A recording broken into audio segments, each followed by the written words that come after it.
Pembangunan infrastruktur menjadi komitmen pasangan Gubernur Wahidin Halim dan Wakil Gubernur Andika Hazrumi saat memimpin Provinsi Banten.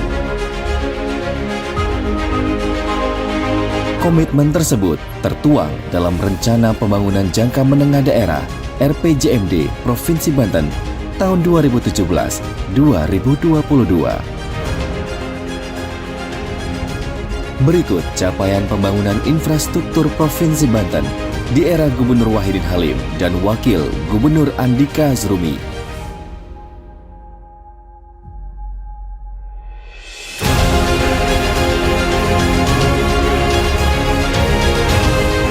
Pembangunan jalan dan jembatan.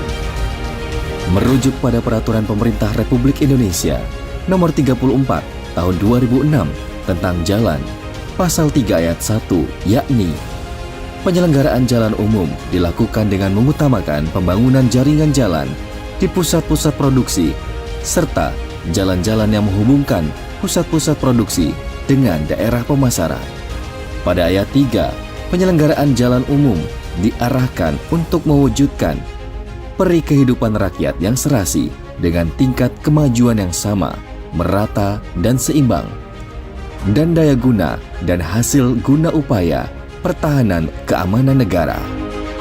Gubernur Wahidin Halim dan Wakil Gubernur Andika Hazrumi sejak awal berkomitmen membangun jalan dan jembatan. Melalui jalan dan jembatan yang bagus, masyarakat dapat dengan mudah mengakses atau menikmati hasil-hasil pembangunan di bidang lainnya. Dalam kepemimpinan Gubernur Wahidin dan Wakil Andika, Pemprov Banten telah membangun jalan sepanjang 470 km. Kini 762,026 km jalan yang menjadi kewenangan Provinsi Banten dalam kondisi mantap. Jalan mantap didukung oleh saluran drainase dan jembatan bagus demi keamanan dan kenyamanan pengguna jalan. Tahun ini, Pemprov Banten sudah membangun jembatan Arya Wangsakara di Kota Serang dan jembatan Ciberang di Kabupaten Lebak.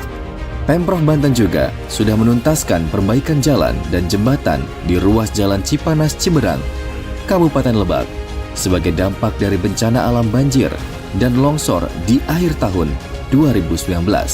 Pada ruas jalan sepanjang 59 km ini dilakukan perbaikan 7 jembatan dan 11 titik longsor. Perbaikan ruas jalan dan jembatan ini menelan anggaran sebesar 123 miliar lebih dengan target mampu bertahan hingga 50 tahun. 7 titik jembatan yang diperbaiki itu meliputi jembatan di Kampung Cimangairan, Cilangke, Ciparumpung, Citagogak, Cinyiru, Cirakal, dan Ciberang. Sedangkan untuk ruas jalan di Kampung Bujal, Tanjung Cengkol, Ciparumpung, Jaha, Citagogak, Cinyiru, Cinyiru 1, Cinyiru 2, Cikarakal, Muara dan Kampung Ciberang. Dan untuk titik longsor itu berada di Kampung Buja, Banjar, Tanjung Jengkol, Ciparumpung, Citagogak, Cinyiru, Cinyiru 1, dan Cinyiru 2. Jembatan Arya Wangsakara yang meraih rekor dunia muri sebagai jembatan dengan ornamen batik terbesar bakal menjadi ikon Kota Serang juga sudah bisa dinikmati masyarakat. Flyover yang melintas di atas jalan tol Tangerang Merak itu berada di Jalan Syekh Nawawi Al-Bantani yang menghubungkan Pakupatan di Jalan Raya Jakarta dengan Palima di Jalan Raya Pandeglang. Menjadi jalur utama menuju kawasan pusat pemerintahan Provinsi Banten KP3B serta ekonomi dan pariwisata menuju Kabupaten Pandeglang dan wilayah barat Kabupaten Serang.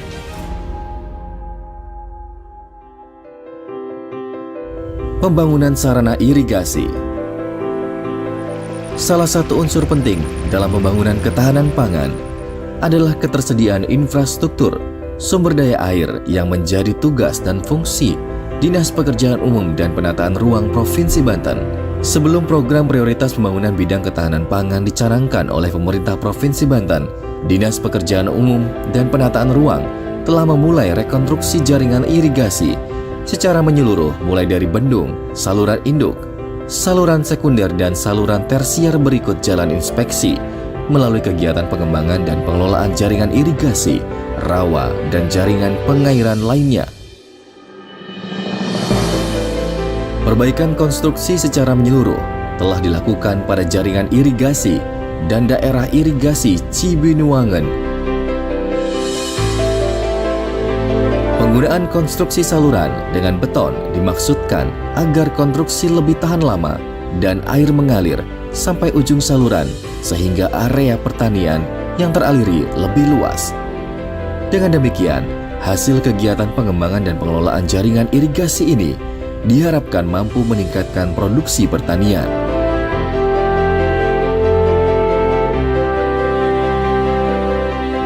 Kegiatan ini akan berlanjut pada tahun anggaran 2021 untuk penanganan konstruksi jaringan irigasi pada Cikoncang, di Cisata, di Cilemar, di Cisiih, di Cilangkahan, dan di Cipari atau Ciuni.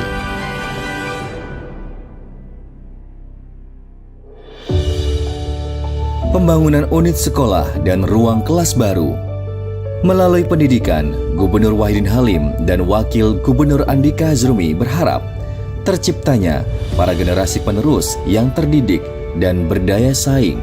Program pendidikan gratis menjadi salah satu program untuk meningkatkan akses pendidikan dan pemerataan pelayanan pendidikan bagi masyarakat Banten. Selain itu, Pemprov Banten juga gencar membangun sekolah dan kelas baru seiring dengan kebijakan penerimaan siswa baru yang menggunakan sistem zonasi. Saat ini, sekolah yang menjadi kewenangan Pemprov Banten sebanyak 1.448 sekolah, 32.602 guru dan tenaga kependidikan, serta 462.802 peserta didik. Untuk meningkatkan akses pendidikan yang berkualitas dan inklusif, Pemprov Banten melanjutkan pembangunan unit sekolah baru (USB) dan ruang kelas baru (RKB). Hingga tahun 2021 telah terbangun 8 USB dan 671 RKB. Pada tahun 2021 telah tersedia 22 lahan serta akan dibangun 13 USB. Pembangunan rumah sakit. Gubernur Wahidin Halim dan Wakil Gubernur Andika Hazrumi sejak awal berkomitmen untuk memberikan akses dan pelayanan kesehatan yang berkualitas bagi masyarakat Banten. Pada infrastruktur kesehatan, Pemprov Banten melakukan pengembangan RSUD Banten dengan membangun gedung 8 lantai. Rumah sakit ini menjadi tulang punggung Pemprov Banten dalam penanganan pandemi COVID-19. RSUD Banten berkembang menjadi rumah sakit rujukan regional dan rumah sakit pendidikan. Dengan pembangunan gedung 8 lantai ini, RSUD Banten memiliki kapasitas hingga 500 tempat tidur dengan ICU (Intensive Care Unit) sebanyak 20 tempat tidur. Sebelumnya, RSUD Banten berkapasitas 250 tempat tidur. Pembangunan gedung baru itu bertambah 247 tempat tidur menjadi 497 tempat tidur. Sedangkan untuk fasilitas hemodialisa, cuci darah menjadi 38 tempat tidur serta memiliki 10 ruang infeksius.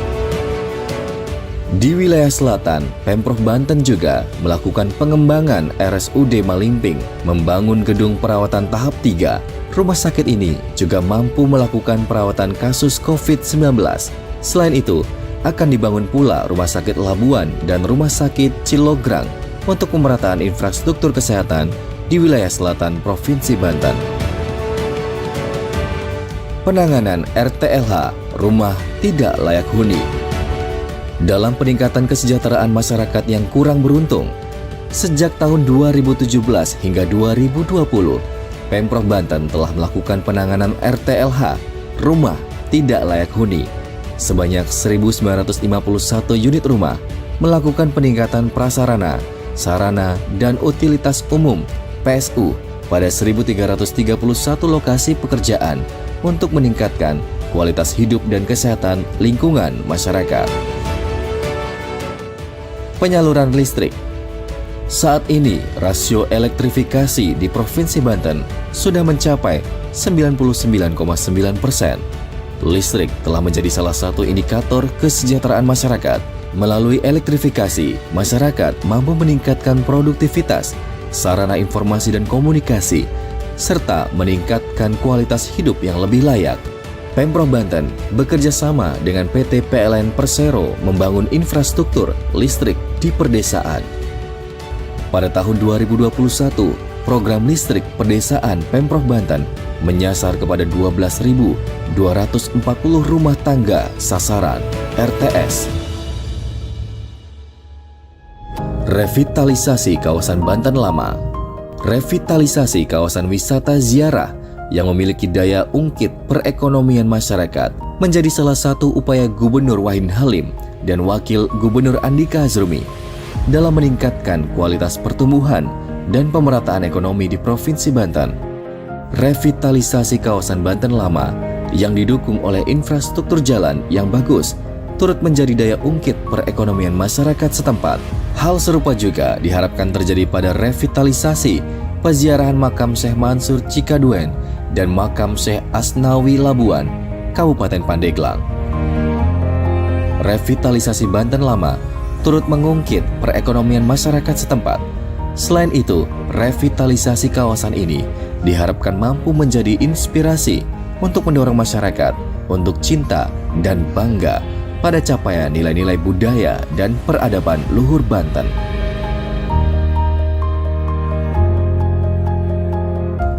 Banten International Stadium.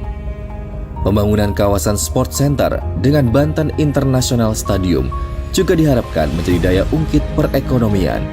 Selain membangun generasi muda Banten yang berdaya saing dan berprestasi di bidang olahraga, kawasan ini bakal tumbuh menjadi pusat pertumbuhan ekonomi baru di Provinsi Banten seiring dengan fasilitas stadion yang berstandar internasional. BIS yang berstandar FIFA dibangun dengan biaya 874 miliar rupiah dengan luas bangunan 78.116 meter persegi, terdiri dari 5 lantai dan mampu menampung sebanyak 38.000 penonton. Stadion ini juga dilengkapi dengan 5 lintasan lari.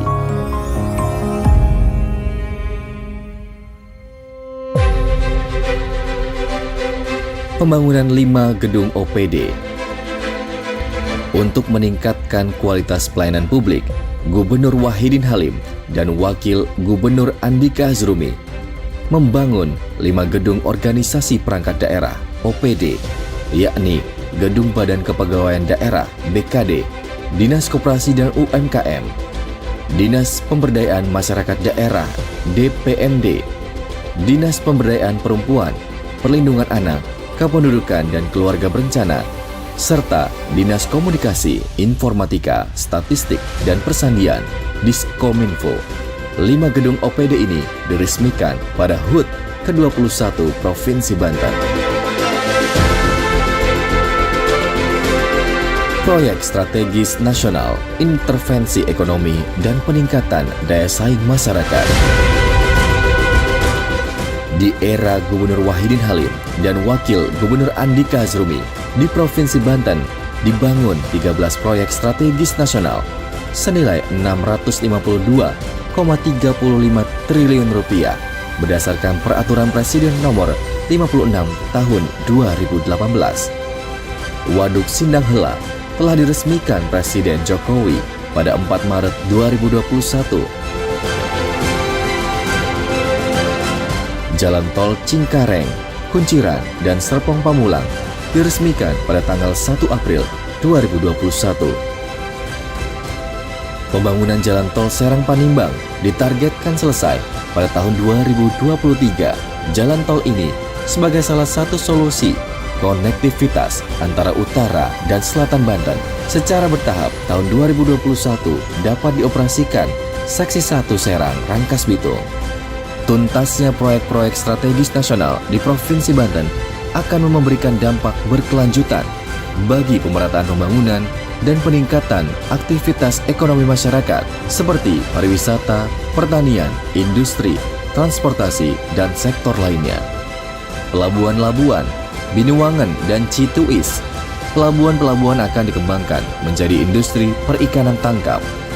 Fasilitasi dan pengembangan kawasan strategis pariwisata dilaksanakan dengan pengembangan buffer zone Tanjung Lesung, Anyer, Cinangka, dan Sawarna.